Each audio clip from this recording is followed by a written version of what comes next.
Yeah, so we will today. Thank you very much. أعوذ بالله من الشيطان الرجيم. بسم الله الرحمن الرحيم. رب اشرح لي صدري ويسر لي أمري واحلل عقدة من لساني يفقه قولي واجعل لي وزيرا من أهلي هارون أخي اشدد به أزري وأشركه في أمري كي نسبحك كثيرا ونذكرك كثيرا إنك كنت بنا بصيرا. وصل اللهم على محمد وعلى آله وأصحابه وأتباعه وسلم. ربنا اغفر لنا وارحمنا وأنت خير الراحمين آمين والحمد لله رب العالمين. An interesting question I received in my journey for my trip. Somebody asked me, noticing that most of the people repeat this prayer narrated in the Quran for Prophet Moses, then he wasn't really articulate in his speech, couldn't make his speech properly. But God asked him, it's a very, very dangerous task, of course, to go to the court and give advice to Pharaoh, the king. Kings are expected to give advice to others, not receive advice. That's why they are king. Also, he was a person who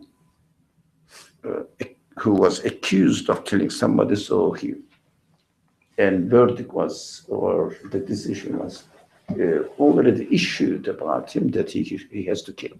He has to be killed as soon as wherever he found. So it's a qisas, that's the tradition of that community. So that's how the qisas was understood by those people. So it was a very daring responsibility to go to Pharaoh and say that, look, you have gone astray, so I'll tell you how to behave yourself and give you a guidance. Yeah. These are the descriptions we learn from the Quran, no story side, an extra story. No, this is the description. I will guide you, I will teach you if you want. So it's the most daring task, really. So he wasn't comfortable about it because he wasn't very articulate in his speech, but his brother was very articulate in his speech. So he asked Allah, please help me with my brother. The verse teaches us that we have to also go back to God and pray to him for our shortcomings, that I cannot do it, but this brother sent his poem to me. I haven't any time to read it, so I will. So he is a good poet. So please, Allah, God, help me with this brother. I can't, but he can. Of course, the first question I was asked, interesting. Why the prophet doesn't ask God? Just give me the ability to do it. Why? But first question, why through my brother or somebody else? And the second question he asked, Moses had his brother seems to be the appropriate person for this task, for this job. So it is for his brother. Why do we keep repeating Moses' prayer? It's a special case for him. That's why people use the first part of the verse. You may be familiar with it. رَبِّ اشْرَحْ لِي صَدْرِي وَيَسِّرْ لِي أَمْرِي وَاحْلُلْ عُقْدَةً مِّن لِّسَانِي يَفْقَهُوا قَوْلِي Amen. Not, the following part. That and give me support and help from others and from my brother Aaron. Specific. They don't do that, but strangely, I carry on. What's the reason? But some people are careful. Good. to notice. I said, I definitely carry on. I cannot stop there because we should never read the Quran in a particular case pertaining to a particular position of the prophet or any figure mentioned there. It may be a prophet, it may be a pharaoh, or any enemies of the prophet. We should ignore the historical context. Definitely, it's for me. So who is Harun in my case?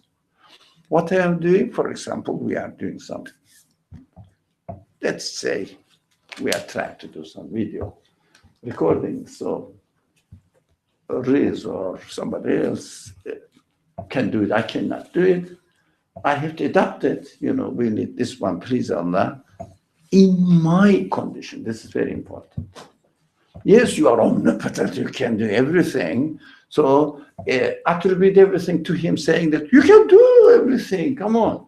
Why should I need Riz or Eric or Eugene now? Why should I need this? Your power is enough, but we are living in this world. I have to speak to my Creator, my Lord, within my own terms, rather than, this is the principle, rather than you are able to give me the shifa, or health, cure my diseases. So please give me, cure my disease, or give me healing. I cannot do that.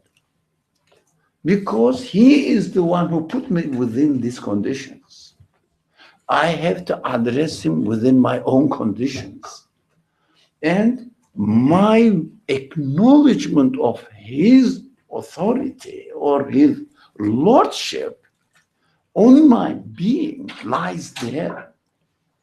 Within these given conditions, I acknowledge you as the one who gave me these conditions.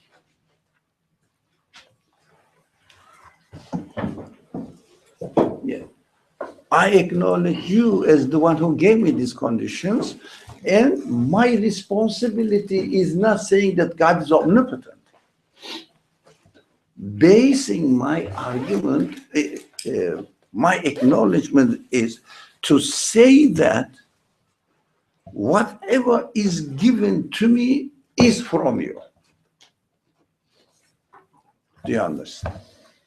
Whatever I am given is from you. For example, I know that I cannot make videos, but let's say Riz can do.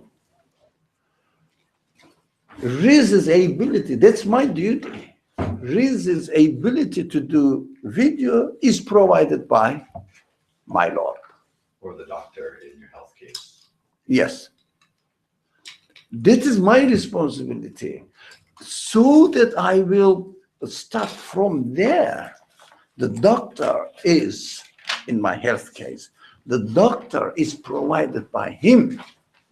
His ability to know how to cure or heal the illness is from him, created by him. That's my responsibility. Otherwise, if I ignore the doctor, if I ignore a technician, for example, a person's potential ability that he can do something, if I ignore all this and say that God is great, is baseless. How did I get that? Do you understand? That's number one problem that we are dealing with. Starting the claim from the conclusion, not from our reality. I said, that's interesting to notice. So I understand that when someone is sick or is facing a problem, we try to look for a solution within our reality. So if I'm sick, I go to a doctor. But you said, I don't know if I understood right, you said we shouldn't be praying for God for a cure or to be cured, fully cured. Yeah, that's... I didn't say that. I think the point Dr. is making is the illness is from him. So he gave it to you. So you're asking him to cure you. So you have to go through different means, like an order that is set up. So I don't pray for God to cure me. Eventually, when you go to a doctor, that's another type of prayer. You're asking. Yeah. Okay, that's one kind of prayer. What about the prayer? Like I ask God. But you, yeah. Vanilla flavored prayer. Now, our duty is to come to a conclusion after our experience within our own given, created, this given world. To come to a conclusion from our given world here. Because my responsibility is very clear here. What am I going to do with this world? Yeah, what am I? Don't hide. Yeah, come there, yeah. And also, if you come here, we can give you something else. Yeah, you see? That's the barakah of coming there. And there's some more for late comers. Yeah, those people who come even late, they can stay there somewhere there so that it will be available for those people coming. Thank you, welcome. So my responsibility lies in understanding my reality, the way I am. Then, that's the, and then I will explain the existence of my reality. Only then I will understand that, look, as the verse says, beautiful. Of course, every verse is beautiful and you really study it. But the problem is, we take our previous understanding of religion and say that, no, it is talking about God, so my relationship is with God. Of course, when it comes to Moses' prayer that please help me through my brother, no, the Moses asked his brother a story. Moses asked God to employ his brother and help him through his brother. Alaykum salam. This is my made-up story. It's not real what the Quran is teaching. Quran says you have to acknowledge the status of your brother first. And ask God to employ this already created, because it is created by him. Aaron is created by him. I acknowledge it. You created him. I am asking you to employ him for my mission, to help my mission. Without acknowledging that Aaron is created by somebody else, because asking God to employ him for me, asking God to employ a doctor for my disease or for my illnesses. How can I know that God is the health giver? That is the lacking point in traditional religion. How can I know? Okay. How can I know? I have to acknowledge that doctors' ability to know the diseases or the source of the cure of the disease or illness is all established by God or by somebody else. Our main duty is to acknowledge the order of this universe cannot exist by itself. Our main duty is this. So look for the source of it. Cannot exist by itself. So where does it come from? Who or what is responsible for the existence of disorder in the universe? There is an order. Somebody may say, oh, there is some chaos in some place. Okay, what's the source of existence of this chaos? Although I don't believe there is chaos at all. Do you follow that? That is my responsibility. Don't jump to the conclusion. How about, I'm joking, if you don't mind, I'm the real prayer. Where did you get this idea that we have to pray somebody if you don't establish from the beginning? It's a personal So- thing. It's a person, I'm acknowledging God, the one who. How do you acknowledge? That's the principle. How do you acknowledge God? A prayer is one way of doing it. How do you acknowledge God? By realizing this connection between me and him is eternal and that he's the one who's limitless. So he's the only one who can really cure So me. how you came to this, you arrived at this conclusion only realizing your own self, your own being. So the doctor's also being is the subject for you to work on it, to study, and to come to a conclusion. What is the source of existence of this doctor's knowledge?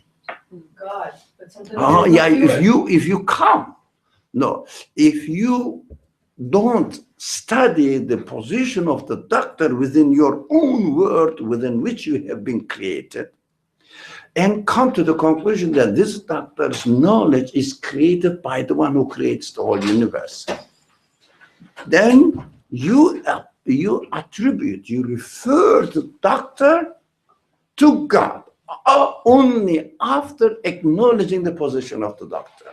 You cannot go directly to God.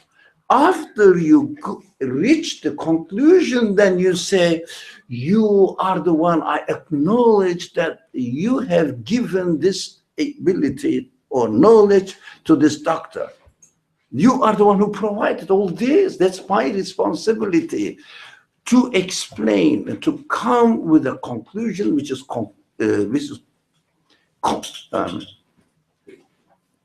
causes confidence, how they say, about which I'm certain, convinced that you are the one who established this universe. You can say that you are God. Who's God? You are the one, it means the creator, because I couldn't explain the existence of anything in this world.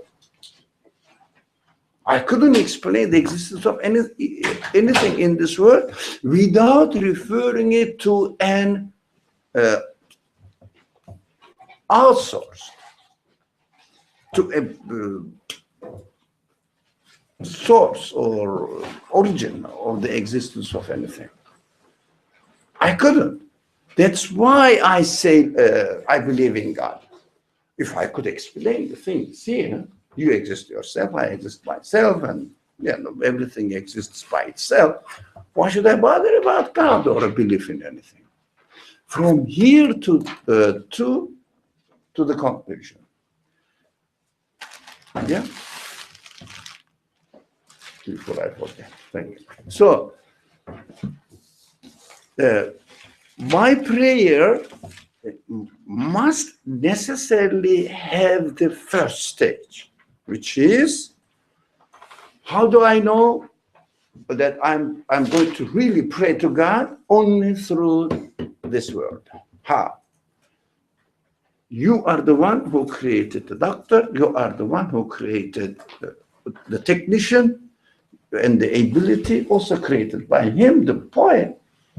For example, the ability to write a poem is created by him. So what I say, employ Eugene to write the script because you are the one who owns it. But if I omit Eugene and speak to God directly, it is just imagination. You can't. I can't get that, honestly. You have to think about it. We all have I'm to think living about that. I have a condition that no doctor can cure. it. Okay? I only pray to God to help me live through it until, I don't know, I die. Then when I meet God, he will cure me unless We are someone invents talking- a cure. We are talking about, if you found something here that may help you, I'll take it. yeah, you take him, but Yeah, that's the problem. While you are taking it, what do you say? What do you have? Which kind of attitude do you have? I'll be grateful. No, no. Which kind of attitude you have about this medication? About this medication? Oh. About this medication, because you found that this is really helpful. No, that is the problem. And I'm not saying you have a problem. Your test or your and my test is there.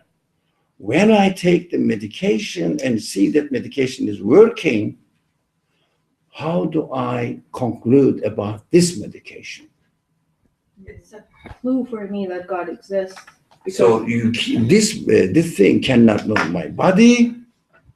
It is the order in which I am and the universe has been created, and this is the product of a conscious will, choice, and that is you who provided this medicine. This is belief. Now, where you cannot find the medicine here, you say my ignorance of all the ignorance of the other professionals also is your creation. Now acknowledge this universe. Acknowledge this universe. It's good that we haven't waited. Huh? Yeah. So acknowledge this universe.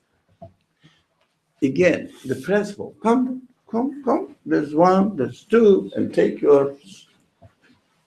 If they have any, well, we have an extra.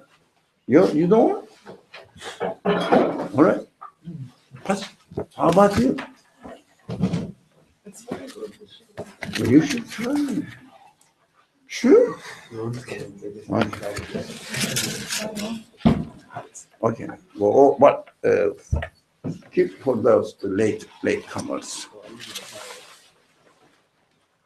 Okay, thank you. And you, did you have one? I did, yeah. How about you? I didn't, but I'll share his. No, not here. You don't deserve because you are late. For this one, for this time, we will excuse you. We will excuse you. The principle in belief system, belief cannot be based on any bias, any prejudice, any imitation, any blind acceptance.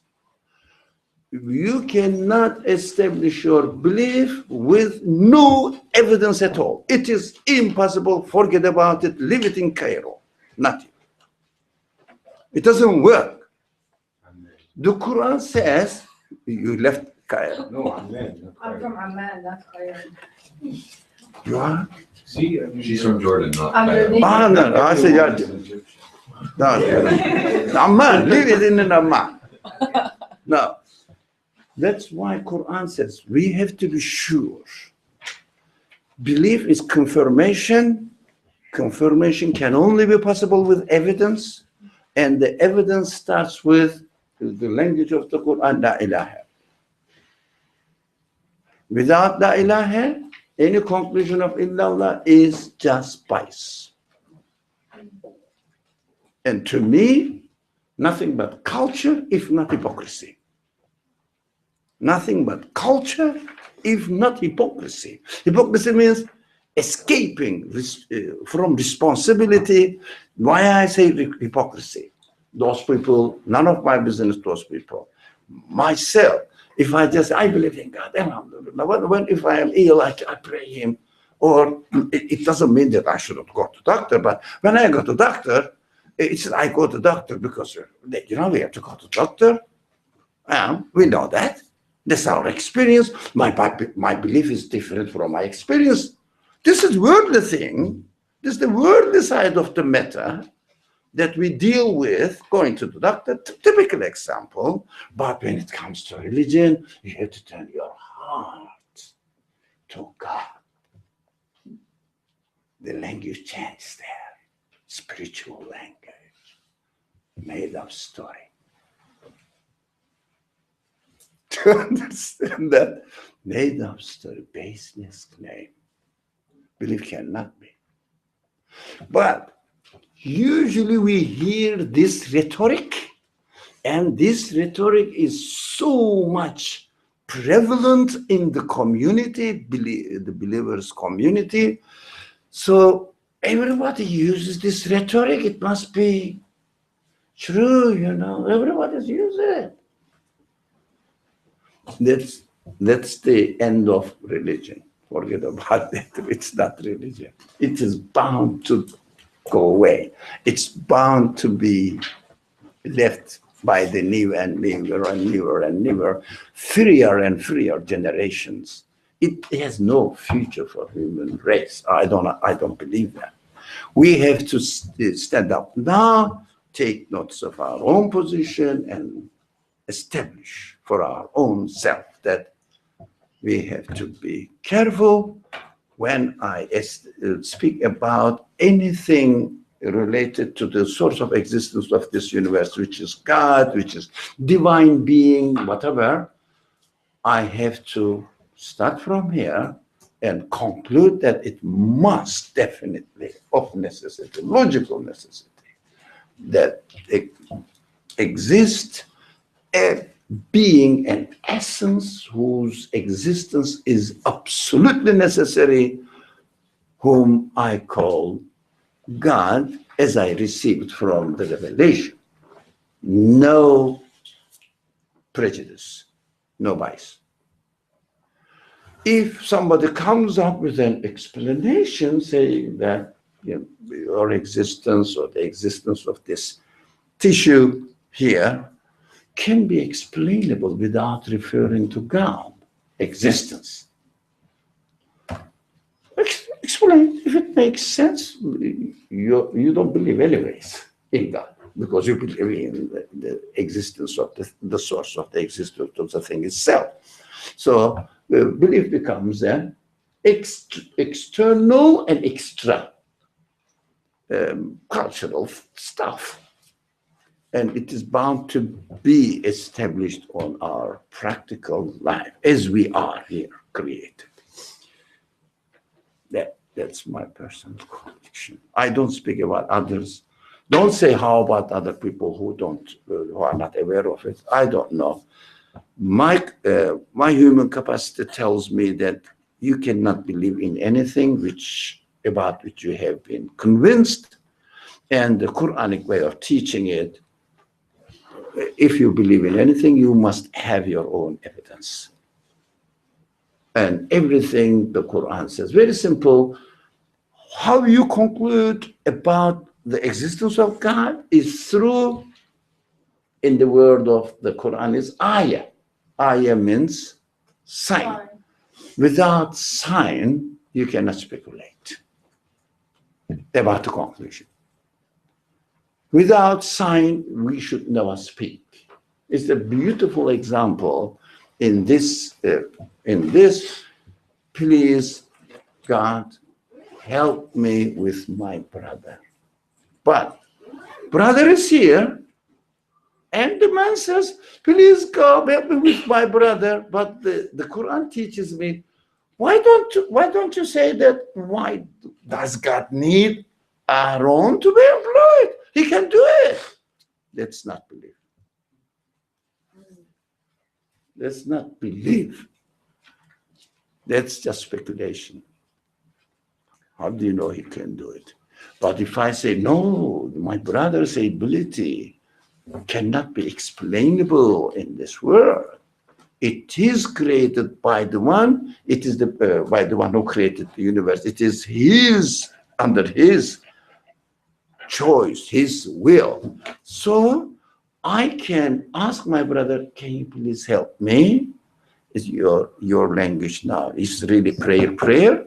I can ask God, you are the owner of my brother. I acknowledge that. Please employ him. Do you understand? You want to say something? Okay.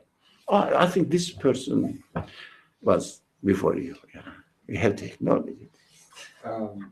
I completely agree with what you're saying, but at the same time, you said the verse just before it, Moses also said, can you also fix my tongue?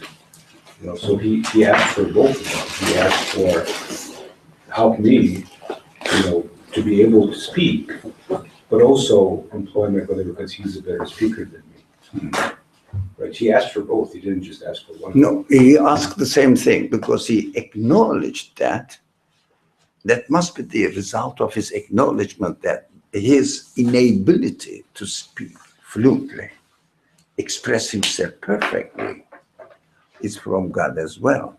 So he acknowledged this and said, please enable me. But within the order of your habitual creation, regularity in your creation, if you don't cure this, you can help me with another kind of creation. Here is my brother. Because everything in this world is referred to him, including himself. That's why he says, you do it. If he didn't acknowledge, you are clever people, just pay attention. If you had not acknowledged that his inability is from God, he wouldn't refer to God. That is the acknowledgement. That's why Quran keeps saying, La ilaha illahu, La ilaha illahu. Without La ilaha, we cannot say illahu. Teaching, that's the process of teaching. But the Quranic language speaks from God's perspective and when it uses that God created this, God did that, etc. God does this. But these are the offers, if you like, guidance. Look, I'm saying, I did this. You have to find out and confirm it. Don't imitate. Don't imitate, but confirm it, because it is a suggestion. It is a guide. So when Quran says, I created the heavens, it's quite a usual phrase in the Quran. God created the heavens and the earth, everything. It is a suggestion. We have to investigate the heavens and earth as much as we can and come to the conclusion. Say, is God or not? Or if I can find any way to explain its existence, then I will go ahead with my own conclusion. But if I cannot find the source of existence of anything here, and I have to explain it for myself. If I was not given enough ability to go through the stages, it's not my responsibility because I am not given. How can I do something beyond my capacity? I will try my best as much as I can. And the guiding speech of my Creator must necessarily speak to me within my own capacity. Otherwise, it would contradict. You know, my Creator is giving me a duty, asking me to do something. Can you imagine? And this duty is beyond my capacity. Forgive my language, then God contradicts himself then. Yeah, if you ask somebody, a child, to carry 50 or 100 pounds of weight, and people say, you are crazy. They don't say that the child has not accomplished the mission. They don't say the one who asks him to do that is crazy. It is so simple. So when we say that, you know, God asks us to believe in something, to follow something, to do something, or we don't understand, but, you know, we have to follow what they are doing. I always say they are insulting God, saying that, you know, this God is crazy. They think that they are promoting religion. They may, because we're giving a high status to God. You have to submit yourself to him. Yeah. But he is such and such. Oh, you don't understand. So you have to accept. That's God. I don't understand, but I have to accept. No, I have to accept. Otherwise, there's a punishment in there. Yeah. This sounds very loyal, very devout, very pious, modest, but be careful. This is saying that God is stupid. Do you understand the contradiction? Is anybody not clear, including this gentleman? No, joking. So your question now. Wow. I think it was connected to this. Yeah, I feel the point that you made on Wednesday, right? We have to start with seeing our value in existence first, right? And then seeing the value in the rest of the creation. So in this Moses' prayer, he first acknowledged his situation, right? In his current situation of existence. I mean, that's the idea that's coming to me. And then he saw his brother's abilities, and he is acknowledging that also is coming, right, from some source. So he goes through himself first, his existence, and then he goes to the creation, his brother's existence. Now, my little trouble I'm having is, in my experience, sometimes One of you? Yeah, please, go ahead. No, no. I'll go to the next. I'll grab a chair. You sure? Yeah, I'll grab a chair. No, here is a chair. Go, come. I'll sit over there. There's one. Is there any? Okay, your question. sometimes I feel that I have to look at the existence in creation before I can even come to my own existence. I'll have to. Mark, you can share. Sorry.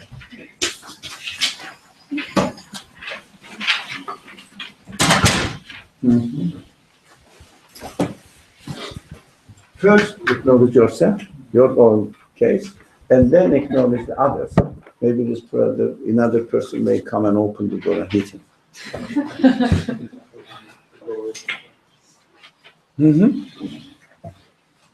Was it a comment or a It was question? a comment, and then at the end, I'm thinking like sometimes, in my own personal experience, let's say I have a problem with my car, right? I go to a car mechanic, right? And it all goes back to the way I perceive, like the accessibility of this car mechanic, the way his skills, his tools. Mhm.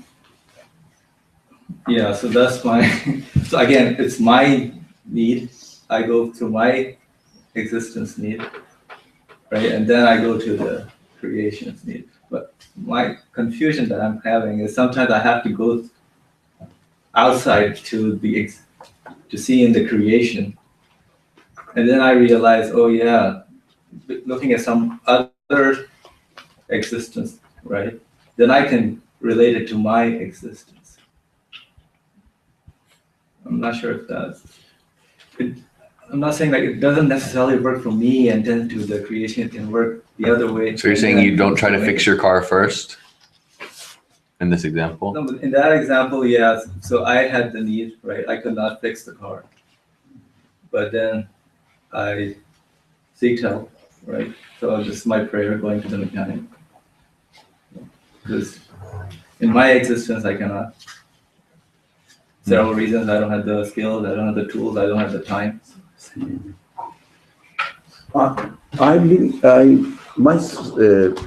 Your speech reminded me that my suspicion is there.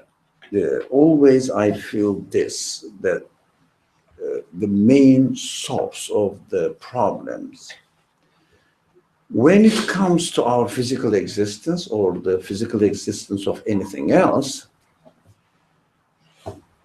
we refer that object, myself as well, to a creator which is external to my being, physical being. It is not of the nature of my existence or not of the nature of the object, nature of the object I'm thinking about. That is easy. Not very easy for some people, but I'm sure it is easy for you. the problem comes there. How about my emotional side? Now, we represented in the physical world the physical existence of the object, for example, a particle or an atom, and the quality of the properties of that object. For example, the earth, who created the earth is the step one question that we have to investigate. Who created the earth? The step two question is, the earth is moving. How can I explain the movement? Rotating. How can I explain the rotation? For example, who created my brain is step one question. When I start thinking, who created the process of thinking? Who is responsible for the existence of the process of thinking, which is mostly missing and attributed to ourselves or to the object itself? It means the brain is thinking. So the qualities, the very simple, but it may not be simple, but the classical example. We see that the shadow, the existence of the shadow itself is a sign to the existence of another object. Yeah? So there is an, if you like, external object. So it is a not bring your bottle party, it is a bring your chair party. It's good, thank you. It's very thoughtful. MashaAllah. It's good, very thoughtful.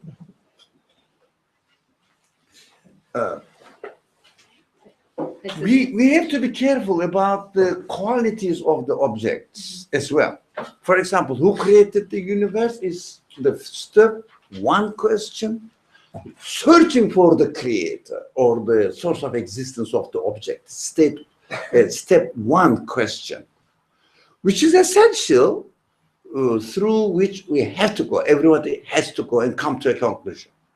If someone says, I can explain the existence of the universe by itself, there is no way to mention about the second stage.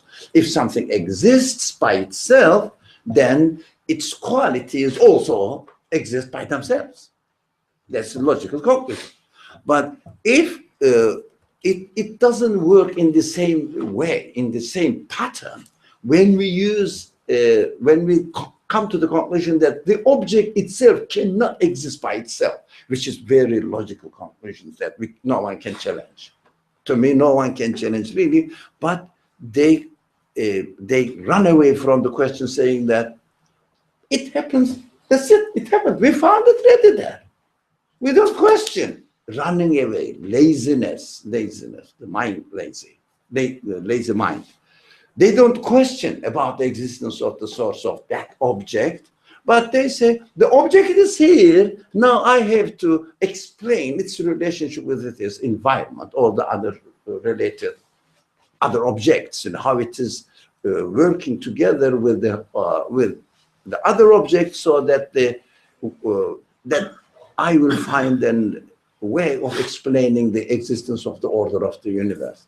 That's what most of the philosophers and also interpreters of the scientists, or the interpretation side of the scientists, they say, well, I'm just looking at the thing and I see how it works within the order, and I can explain how it works. If you do this, this result comes in. So that's how the things are working, and I can explain the order of the universe. They are running away mostly. Those people who cannot run away, they say we believe in God. that a creator, there is a source of existence, definitely. But those people who run away from the responsibility of questioning the source of existence of the objects themselves, they say that they cannot create themselves, or they cannot give existence to themselves by themselves. It's impossible, logically inconsistent. If somebody rejects this logic, then he has to suffer for his own conclusion. But if someone says, oh yeah, they can't, so there must be an existence giver. Existence giver. So this existence giver is the one who gave existence to the whole universe, because we cannot really find this existence giver within the universe. Right? Makes sense. But it doesn't stop there. We have to go further. How about the qualities, the properties of this object? How do I explain it? For example, we say living beings have life. We say human beings have intelligence. We say human beings have emotions, feelings, other human qualities. Whatever the name they use, I don't know. So how do I explain the existence of these qualities? In the case, for example, God is the one. I said, definitely there must be a creator who's got God. I accept that. God created the universe and the heavens and the earth. Okay. The typical example is, okay, the moon is there. It's God created it. But it's moving. It's rotating. Yep. It is taking a certain position within a certain combination of orders or movements, right? How about its movement? Its movement. How can you explain the movement, existence of the movement, existence of rotation? How do I explain that? The second step comes in, and we have to explain that. This is more difficult. This is the missing part of most of the believers. And they say, I accept that, I confirm that the universe is a creator, and I'm done. I am a believer in God. No, not yet. How about the properties of the universe and earth? We have to go through it. When we go through it, and we understand that within the context of the verse we have been studying this morning, we understand that in the example of the Quran, given on an historical base, saying that Moses prayed God to employ his brother to help him. Yeah, speak to Pharaoh, or explain his message to the Pharaoh. It means, look at the way the Quran speaks, asking God to employ his brother to help him. And for a person who has passed only the first step, not the second step, in our previous experience, just previous experience, he will say, I concluded that you are all powerful, so you can do it. You know, even without Aaron, you can do it. And also they claim this sentence very commonly. They say, do you think God needs Aaron? And then there's a very big, strong faith. Huh? That's not faith. The faith goes through Aaron's existence. Aaron's quality. Say that my duty is to acknowledge that Aaron's quality to speak is also from him. That is a way of acknowledging that you are the one who enabled him. That's my conclusion now here, because I cannot conclude anything about God. I conclude about my experience in this world. We have to be careful. I say that the existence of this tissue cannot be explained by itself. Its softness also cannot be explained by itself. Its color cannot be explained. Color cannot be the source of existence of itself. So they are all given, they are all provided, and by the one who established the whole universe. And it is qualities too. So I say, for example, thank you for the beautiful color of the tissue. Or thank God for the softness of the tissue. Thank God for the knowledge of the doctor. Yeah, thank God for the motion of the earth. Not only thank God for the existence of the earth, which is opaque. It is not clear. It is vague, sorry. I thought you used the word wrongly. It's vague. It's not clear when it says, thank God for the existence of the earth. It is simplistic. It doesn't solve the problem, human problem, because we don't really deal directly with the existence of the earth. We deal directly with the motion of the earth, with the existence of the motion of the earth. It bothers me more. Then my responsibility to understand the source of existence of the motion, rotation. So it is simplistic to talk about only the existence of the earth itself.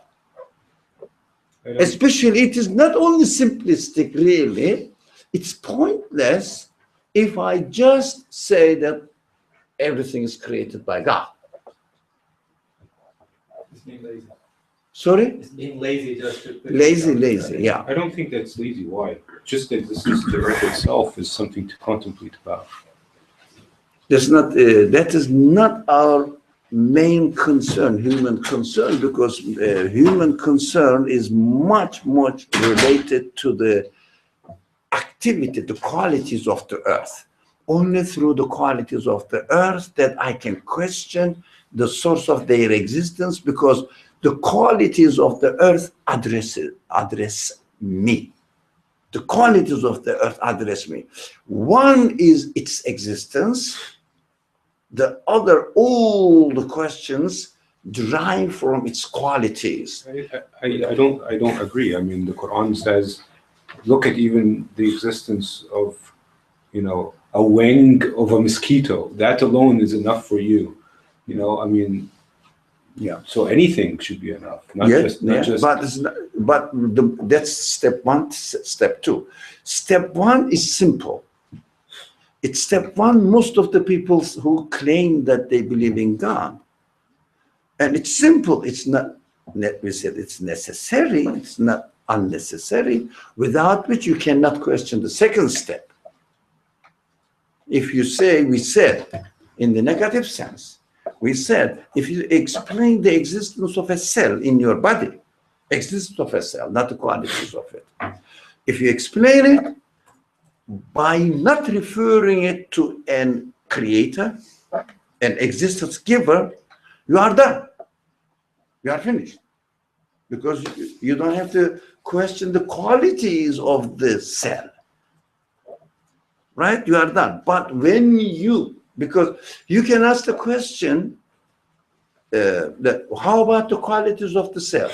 It's just the cell has created its own qualities by itself, or cell's qualities existed by themselves. As I explained, that the qualities of the existence of the cell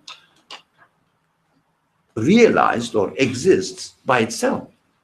But when we confirm the creator that it cannot exist by itself, there must be a creator, we have to take the second step as well. It's not, the first step is not redundant. Necessary, but not enough, not sufficient. Necessary, but not sufficient. Because the problems that we face, if we stop at the first stage, what happens? If we stop at the first stage, what happens? Although we speak about God, we still attribute the qualities of the objects to themselves. Right?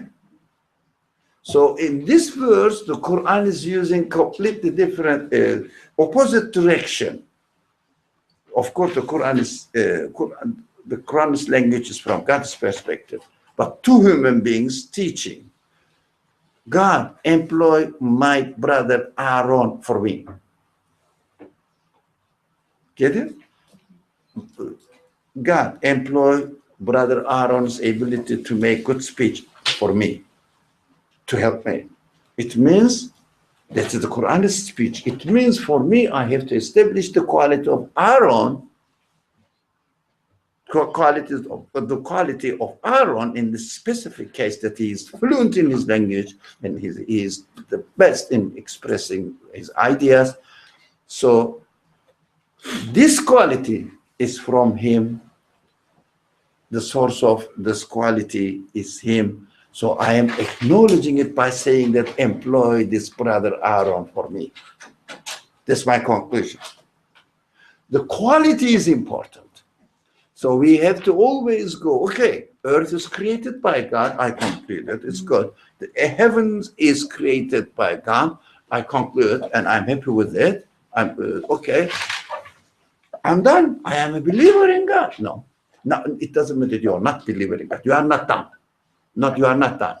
You have to come to the properties of those objects now and do it. That's what we learn from it, from the verse structure, how the verse is structured.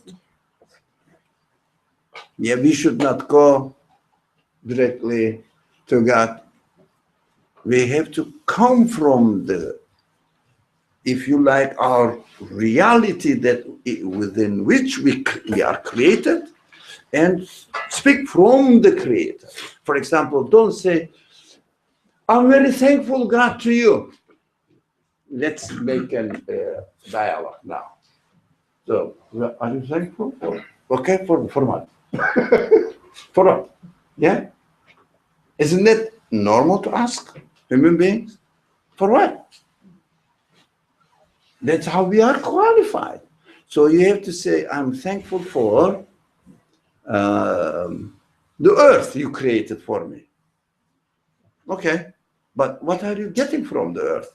Because of the movements, different kinds of movements that the earth, that I'm getting different seasons and this benefit, that benefit, whatever. Yeah, because of the moment, you know, it is the central power, pulling power. Centripetal?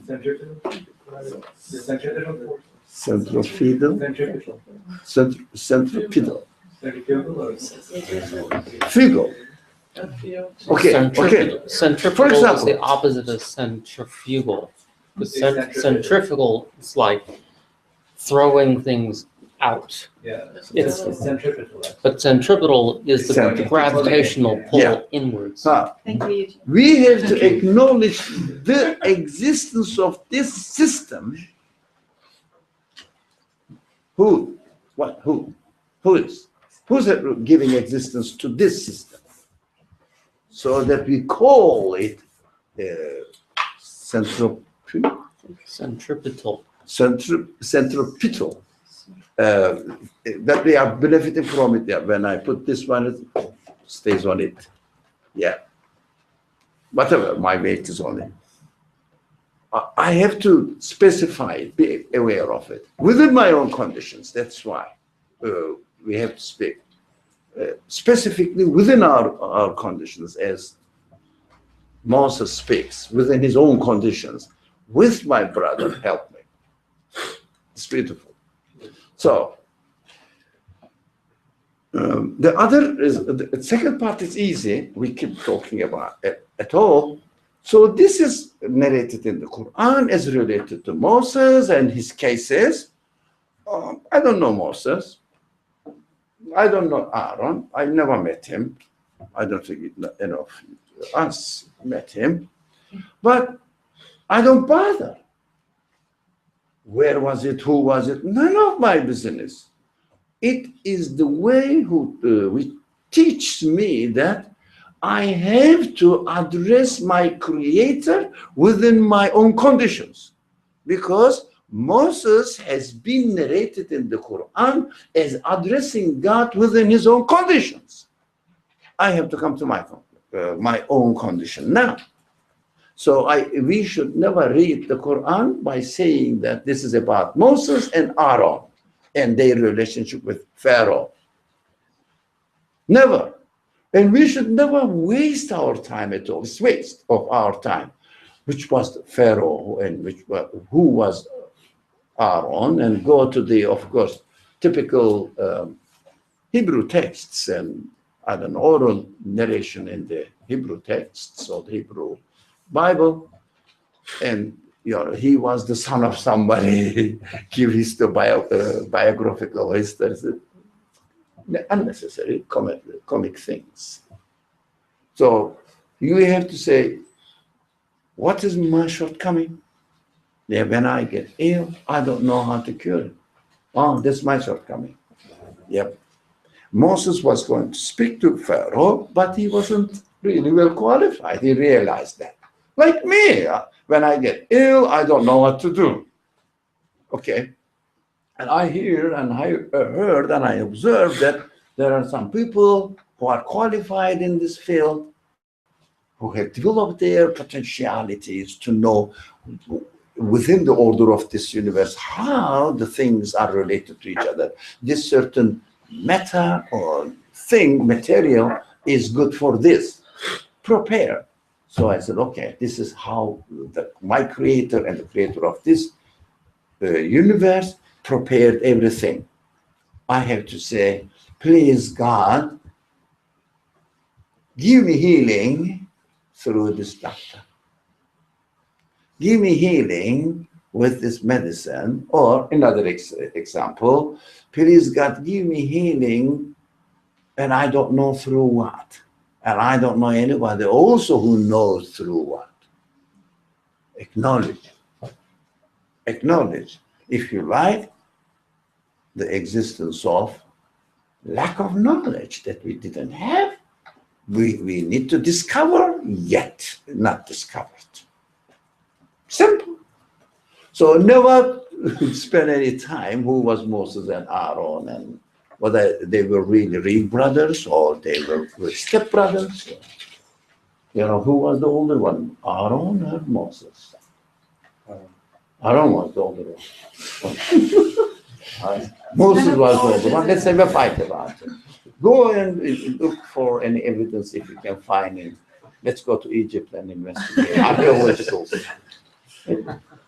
Irrelevant. Do you see? Irrelevant. Don't bother about it. So you have to be very careful, not careful, comfortable. When you pray, Haruna akhi ishdud bihi esri wa yashriku fi amri. Why? Because Harun is not my brother. Why should I say it? No, Aaron is not my brother. Why should I speak like that? No, it represents my brother Eugene, Eric, and you, and I don't know, Hamza. Hamza does this, I cannot do that, and please, Hamza, can you help him? In this process, it refers to everybody here. Right? Simple? Very simple. Any questions? Now, is prayer within our reality this practice of communicating with oneself as a creation? Is that a good description of the purpose behind prayer? Through our reality. Ourselves, yeah, through our reality. Or not only a good description, but that's a necessary description. If it is not through our creation, it means what are we? Hypothesis. Using hypothesis. Hypothesis. Thank you. So, thank you, really, really thank you. Hypothesis. It's not prayer. But there is a person who lives in my somebody who has not been educated and he doesn't know what you are talking about here. She has a good faith, he has a good faith in God, he always prays with God. What will happen to him or her? None of your business, take care of yourself. Because he or she is responsible within her own capacity, and you are responsible for your own capacity. Why do you, again, this is the runaway, you know, but some people may not know that's knowledge. I don't know, believe it's not knowledge. So I don't really speak about the case on behalf of another person. Ask yourself, what are you doing? Are you really comfortable when you do something and consistent within yourself? Perfect. Somebody, no question? I had a question. So what is, okay, so Moses prayed that God would help him with his brother's ability to talk. But then, like, what is the expectation out of this? He probably didn't go and ask his brother directly. And then his brother's going to say yes or no. And so it's not that something's going to happen from that is extraordinary. It's just that you're going to go about your daily life. And I did ask you that question before, because it then sounds like the prayer itself is kind of redundant, because I'm going to go ask Harun anyway. I mean, the only purpose for it then would be to just as an acknowledgement or a reminder of the situation that you're in, right? Yeah, but when the answer is included in your own question. The prayer is, but it may seem to some people who are just an acknowledgement. Mm-hmm. Nothing more. Acknowledging your reality. It's prayer. Acknowledging your reality. Go to the doctor, for example, and doctor says, okay, how can I help you? They don't say first, how can I help you? They say, where is the receipt? when you really tender the receipt, and then okay, they take it. Okay, now how can I help you? It's paid. That's another reality that we are experiencing here. So, how can I help you? You start saying that then I don't feel comfortable in my ear, and I have a stiff neck, and I could really, okay? In reality, expressing your reality is your prayer. It means asking the doctor to prescribe a medicine for you, appropriate for it. Because you are acknowledging that the doctor knows the source of cure for it. So when I say, I have a stiff neck, yeah, please, God, employ a doctor. Employ a doctor to prescribe me the right medicine within the order that you create the acknowledgement, and go to the doctor. But this acknowledgement is the prayer. You cannot go to God. Can you please send me in like a helicopter and I can climb up, come to you and tell you. No, what we do by acknowledging the reality of our life here, the creator, the beings here, the reality of the beings here, we are really practicing or putting our belief in God into practice. Acknowledgement. But still we are in the universe. When you say, I surrender myself to God, what do you mean by it? If you mean that you surrender your existence to God, or the existence of the need of the healing to God, it means that acknowledgement is the prayer. Still what you do something in the created world, but while you are doing something in this existing world, you are acknowledging that not the objects themselves are independently acting and giving you health, but they are employed by the one that you acknowledged. Prayer is acknowledgement itself. some people may say that, oh, is it just acknowledgement? You know, we have to express our feelings with deep awareness or consciousness. So we have to cry, we have to be such and such positions, you know, in the description of the word. I don't know the word in English. Tadarru'an, begging. How do you say are those native? Tadarru'an, khifatan. Sorry, do you know the word Arabic? And then their translation into English. With modesty and tadarru'an, please. How do you say it? There must be a word for praying with extreme humility and humility, extreme humility, this kind of things. Tadarru'an wa khifatan. The word says it means really acknowledge it, that you cannot do it. You are in need of whatever you want to do. And you know that the source of existence of this thing is the thing, that the object is the creator of the universe. Honor, you are acknowledging it.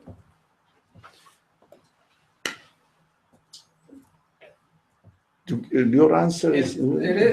It does answer my question, but there are some practices that I don't know whether they're right or wrong in taking the prayer from that point of view, which is to, like, for me, it would be enough to acknowledge that often, but not like sometimes you're encouraged to like pray and pray and pray really hard, and you're told that is, I mean, you're not gonna like that, but that's the way, for example, that the Prophet did it, or he'd pray all the time.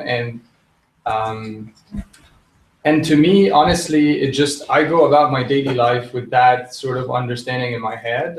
I don't feel the need to stop before I ask someone for help, to every time to stop and say, I acknowledge that is created by you, because I sort of like know it. Like, I don't have to, like, it almost, that kind of large amount of prayer doesn't seem very necessary, I would say. If you can do it, I can't.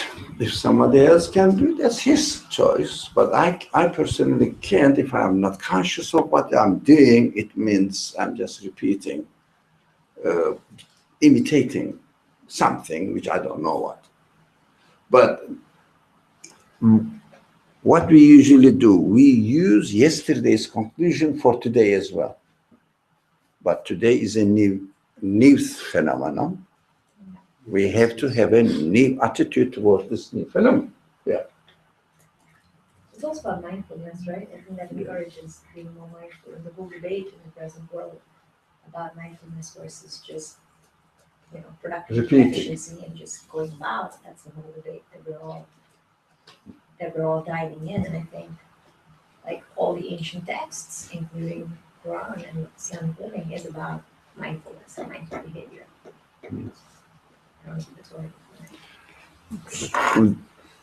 Of course, this is not today's problem or today's subject, but we take usually those people who say that there must be a God. I believe in God. Yeah, I believe in God. Even if it is beyond the tradition, it means beyond the tradition means cultural background, saying that we are Muslims, we believe in God.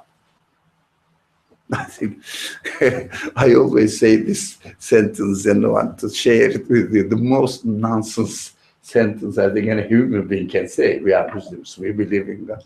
I don't know what this means. You believe in God because you are Muslims. If you were born in Russia and if you were atheists, we don't believe in God because we are atheists. Something like that. It's not human at all. It's very childish. Maybe childish, yeah. But not more than 5 years old. They question. When they come to 5 and 6, they keep asking question. Now, I'd say less than 5 years old. Childish. And repeat yourself. Because we believe in God, because we are Muslims. Then it is out of question because it's really totally nonsense. So if someone thinks and comes to the conclusion that really this universe is a creator. I concluded, and I put my signature under it, and even the stamp. Saying that's concluded. But we don't know that we are given a continuous creation, continuous universe, continuous demonstration. Yeah, for example, you say, I have studied this picture and it is an artist, and this artist is called somebody. Okay? Let's say John. You don't say every picture belongs to John. No, you don't say that's a very general statement that every painting has an artist, but my responsibility is who is this artist? So every picture has another type of artistry. Every picture has another type of art. I have to say the artist of this particular picture has these qualities of art, and the artist of this particular picture has another qualities of art. That's why in Islamic tradition, if someone says, belief in God is a conclusion which takes in one's life that there is a creator, that's it, period. Then this belief is static. It means you don't have to renew it, it is fixed, and you are a believer. That is practical side. For example, you are born in America, you are an American citizen, that's it. Now, whatever you do, you are an American citizen. That's it. This is like, this kind of belief is like a birth certificate.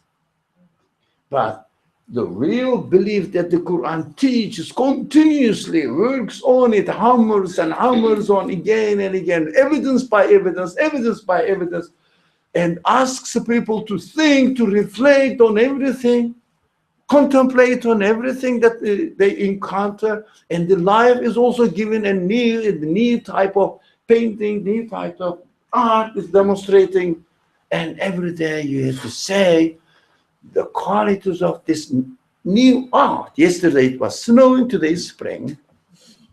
Right. New art has an artist, and this artistry has this kind of quality of art. And this artist has this quality as well. As well. That is never-ending process of confirmation of God, which is called God consciousness. Awareness with your language. God awareness. That's what the Quran teaches. And those people who look at the matter from this side, historically, theologians concluded that belief is dynamic, never taken for, it never takes at once, it is dynamic, it needs renewal. With the renewal of the evidence. Otherwise, if I say, okay, I believe in God and I'm done, and next day I receive another creation, I said, I'm already done, God, why are you keep creating a new world? You are crazy, as far as I'm concerned. Yeah, because it becomes nonsense. Why do you keep creating the same thing? You create one universe, put it in front of me, I will study and come to a conclusion. But there is no such universe. There is nothing in the universe which is static. Why? Dynamic. New evidences, new qualities, new arts are being continuously demonstrated to the conscious being so that we will continuously respond back. This is from you as well. This is from you as well. Of course, traditionally, what we are told, every time we sit at the table to eat something, we say Bismillah, at the end, Alhamdulillah. If you say the next time in the evening, you are given dinner and say you eat the dinner, yeah, I said it. I said it finished. Your mother said, no, say Bismillah. Bismillah. But I said it yesterday. You said, no, say Bismillah again. Why? That's tradition. So why don't we really benefit from this tradition to confirm our belief as well, our conclusion as well? A new meal is presented to us every new day. Every need they must be received with Ismi Allah, God's name. That is also from you. And at the end, yeah, we are thankful for this demonstration as well, for this exhibition hall. Every moment, every day, the universe is a new art exhibition. Beautiful. Another poem. Would you like to tell your poem? What? This is a poem. The universe is a poem. Yes.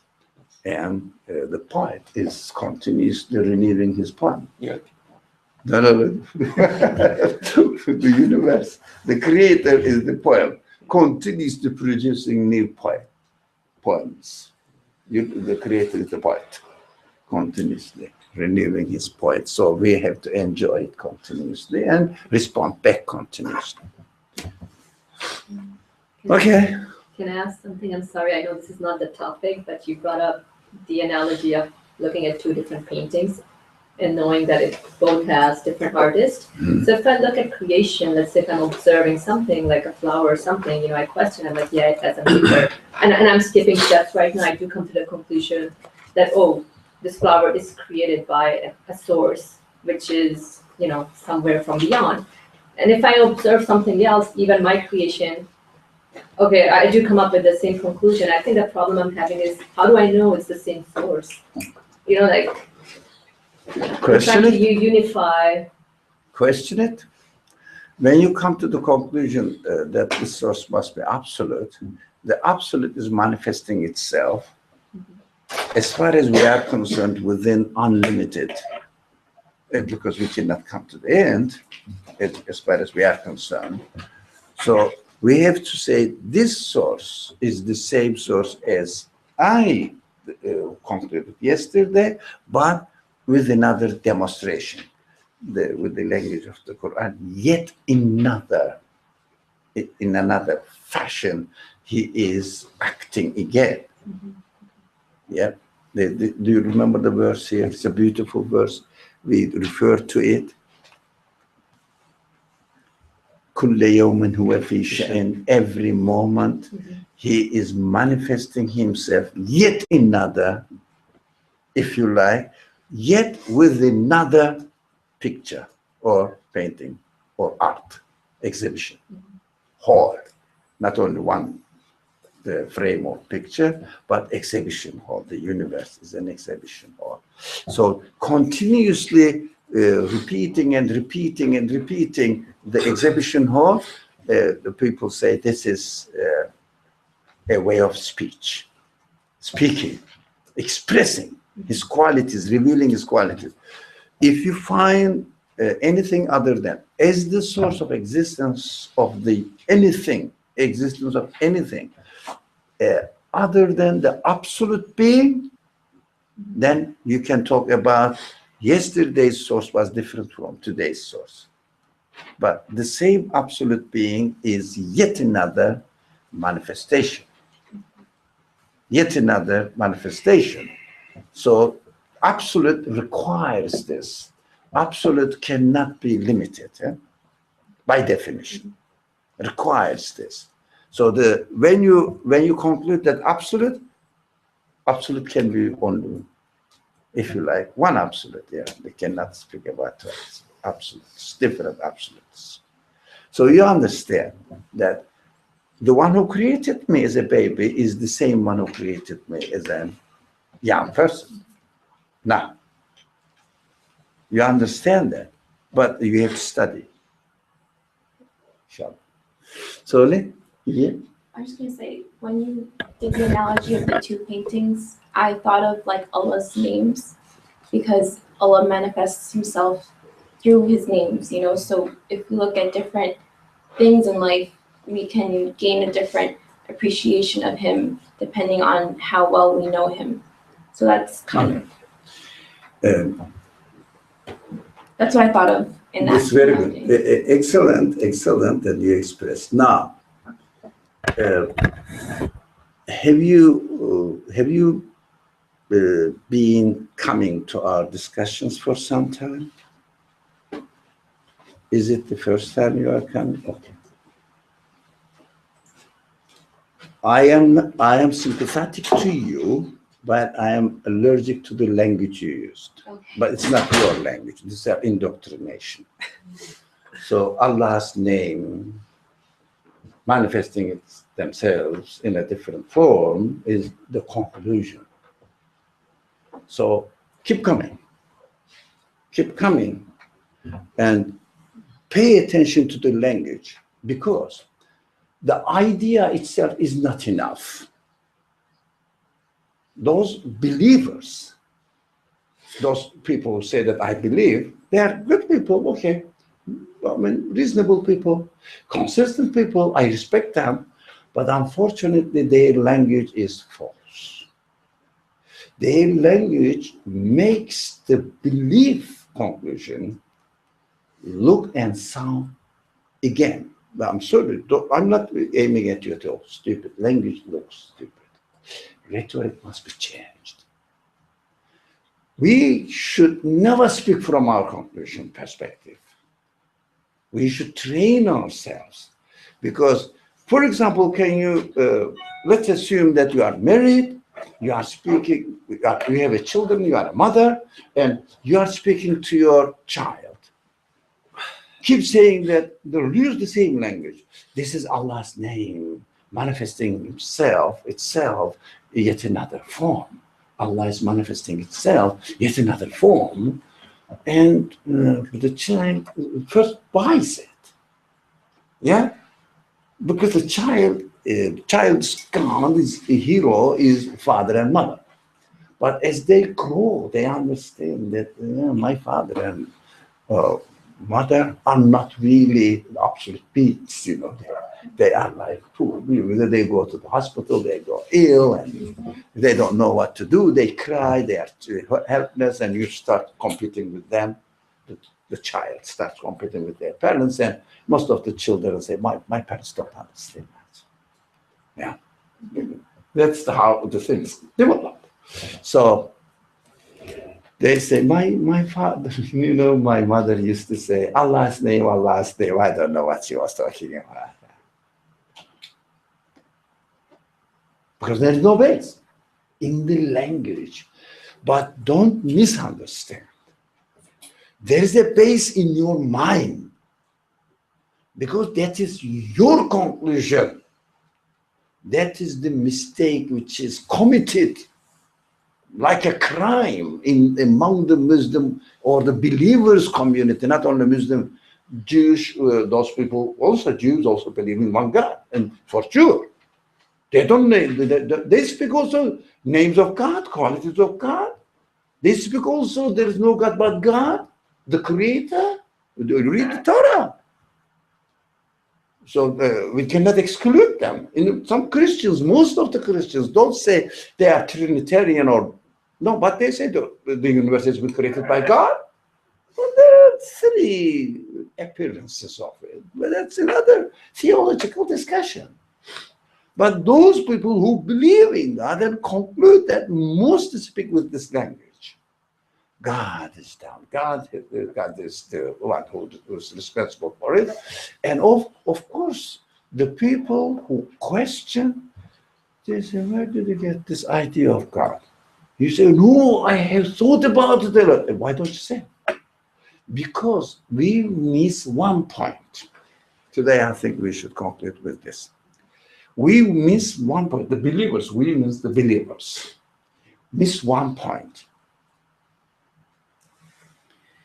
My own process belongs to me, but another person's process belongs to him or her. And I have to teach it. For example, as a teacher who has studied, typical example, physics or mathematics, who has studied mathematics and learned and become a teacher. Can he go and say that in mathematics that's what we say? Or demonstrate the axiom or premise for any mathematical formula? So he learned He comes to the class, speaks to a new generation, and says how he learned it. He represents it again from scratch. Says, when I was like you, I didn't know this and this and this. So after learning this, I reached that conclusion. So he says, okay, whatever they say, boys, girls, or guys, come on, listen to me. Have you ever thought of something? Well, why do you ask this question? You are a teacher, don't you know? No, we don't say this. Do you understand? When it says, oh, the teacher is going to teach us something, and he's establishing the foundations. That's why he's calling us. He's requiring us to think about these foundations so that the students also will go through the same process of learning, and then they will learn and they will come to the same conclusion as the teacher has already come. We forget about this in matters related to religion. We just, if you like, transfer or let the children download our conclusions. It doesn't work. Because belief is a personal matter. We confuse the two things in any matter related to religion. One is belief is a personal matter. The other one is knowledge about the practical side, rituals. This cannot be personal. It may not be personal. You can learn from other people. You know, how should I pray? How should I fast? What am I expected to do while I am fasting? You can learn from others as a conclusion from the sources. But belief, this source must be based on belief. And belief cannot be learned as a conclusion. It is a process that we have to learn and confirm. So I would suggest you come to these classes. We never speak in this way. You will understand. I think we can ask some witnesses here. What do you think? Yeah. So if someone speaks like this, you are desperately in need of following this kind of classes. If you can find this kind of classes are making an analysis and establishing the belief system on a personal base for your own self. Never borrow, never imitate, yeah, never download ready programs. You have to write your own script. That is belief. Yeah, that's a belief system. So when you speak to your child, never say that's Allah's names manifesting in different forms, and the child will buy it as a 5 years old until, and then, Mom, where is God? I want to see him.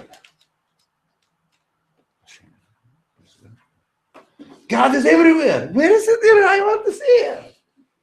God is nowhere. There's nowhere. He's not nowhere. So how can we say he exists? It's nowhere.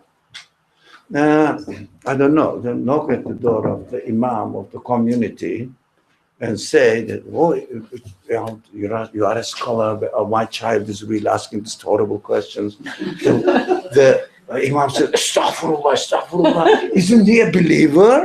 Isn't he a Muslim? Unfortunately, the drama that we are going through is nothing more than this, more ridiculous than this. It is even more ridiculous than this. We have to change our language. We have to say that that's my conclusion. I have to teach others, maybe the new generation mostly, as I went through myself. The problem is, did I go through myself?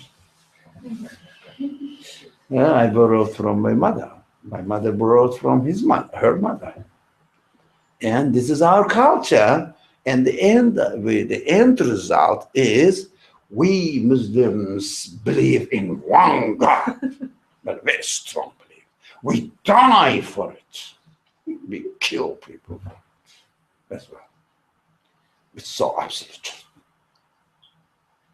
And people say, the new generation say, absolutism is nonsense. These people are stupid. Forget about it. That's what's happening. That's what, unfortunately, that's what's happening in the world.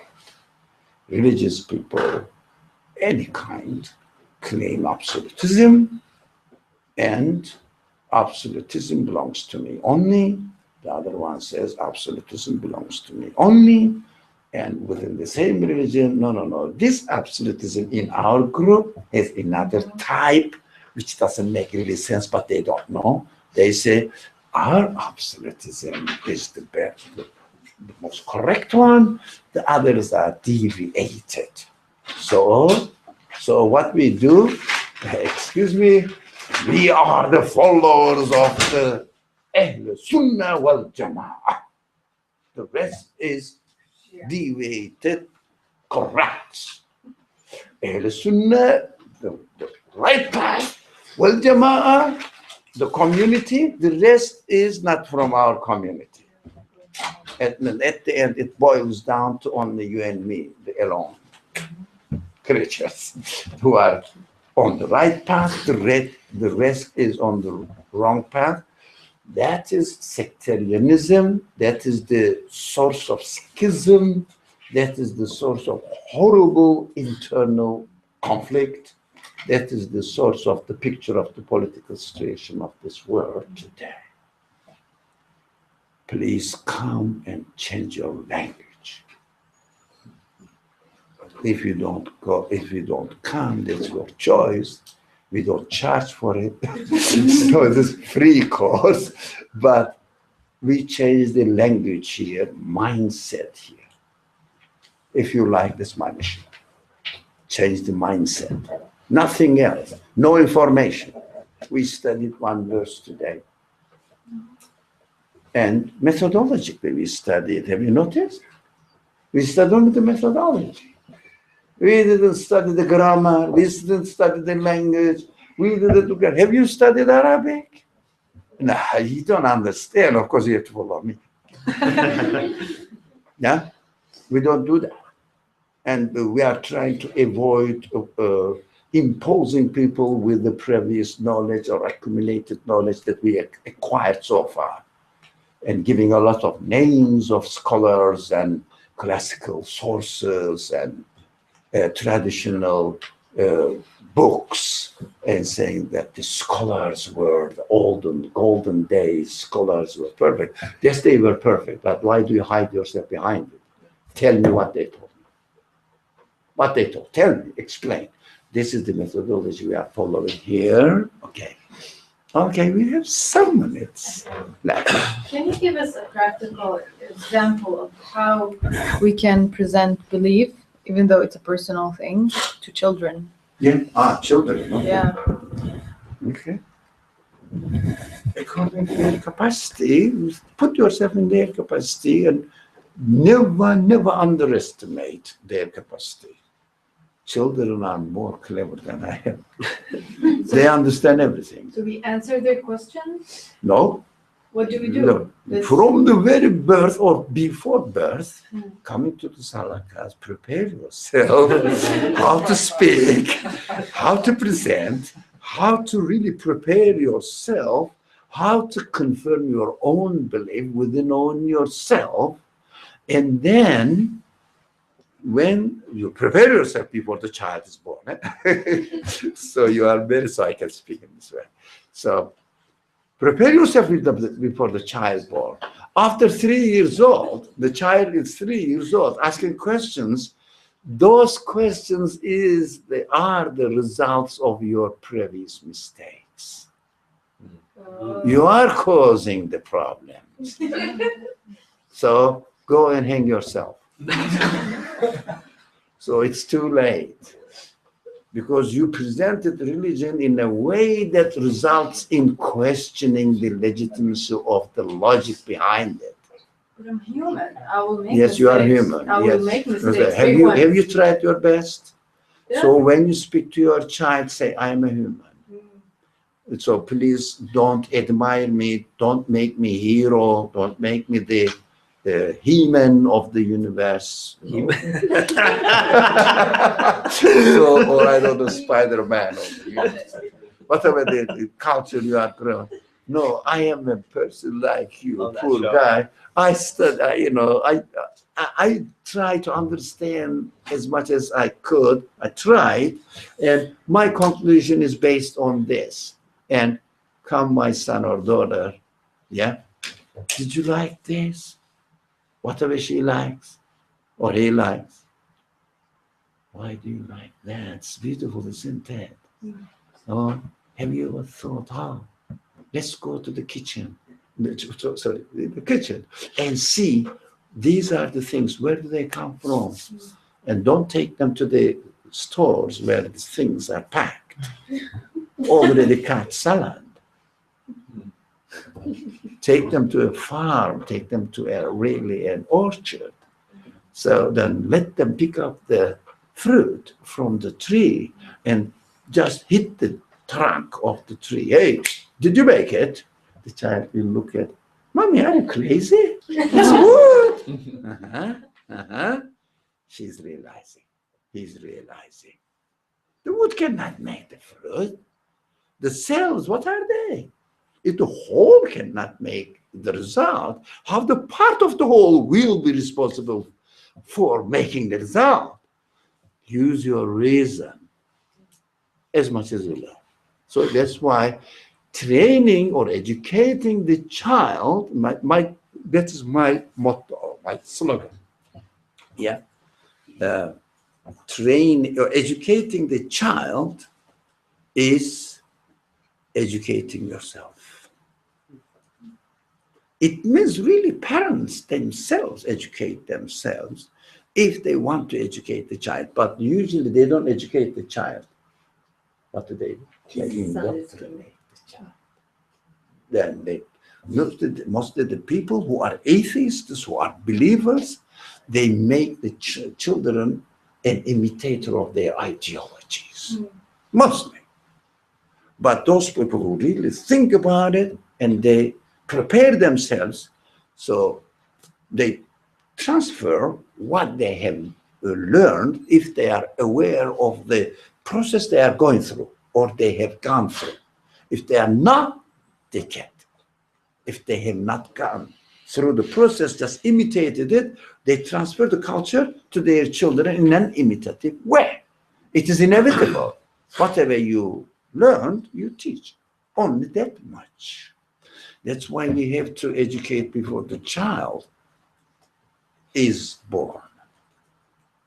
Prepare ourselves. So in Catholic tradition, it's beautiful. They take 8 months course before marriage. But what did they teach? That's something else. But this program is beautiful. What are you going to teach to your child before you get married? You act the contract of marriage. Okay, you have to take another 8 months course. What are you going to teach to your child?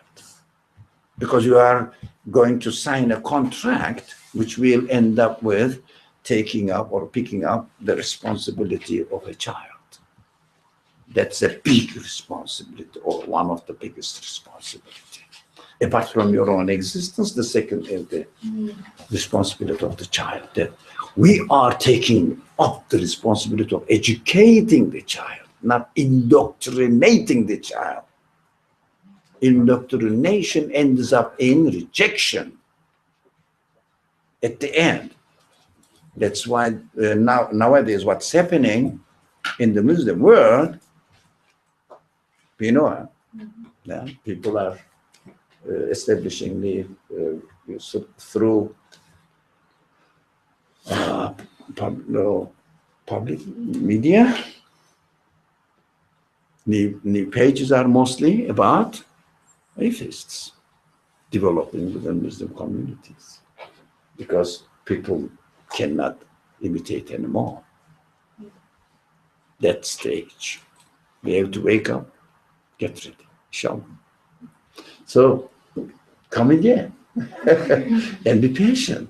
Watch out for the methodology, the language. Language must be corrected, inshallah. Thank you very much. Bismillah ar-Rahman ar-Rahim. Subhanaka la ilma lana illa ma 'allamtana innaka antal alim al-hakim. Wa akhiru da'wahum alhamdulillahi rabbil alamin. Hurmati al-Fatiha.